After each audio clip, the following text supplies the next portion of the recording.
నాకు thyroid PCOD అనే problem ఉండేది. నేను సంతానం కోసం ఎన్నో హాస్పిటల్కి వెళ్ళినా కూడా వాళ్ళుండి నీకు ఎక్కువ థైరాయిడ్ ఉందమ్మా, 2-3 పాయింట్స్ ఉంటేనే నీకు పిల్లలు పుడతారు, నీకు 21 ఉందమ్మా, ఇంకా పిల్లలు ఇంకా లేదు, ఇంకా నీకు ఛాన్స్ ఇప్పుడే అని చెప్పారు. కానీ నేను బాధతో ఇక్కడికి వచ్చి సాకయ్య సార్ ఆశీర్వాదం తీసుకున్న తర్వాత 21 పాయింట్లు ఉన్నా కూడా నాకు ప్రెగ్నెన్సీ అనేది కన్ఫామ్ అయ్యింది.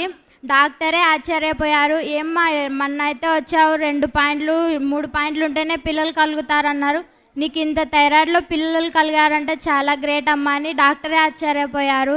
5 months తర్వాత మళ్ళీ బేబీకి ఇట్లా ప్రాబ్లం ఉందమ్మా, నెలలు నిండకుండానే డెలివరీ అయిపోతుంది అన్నారు.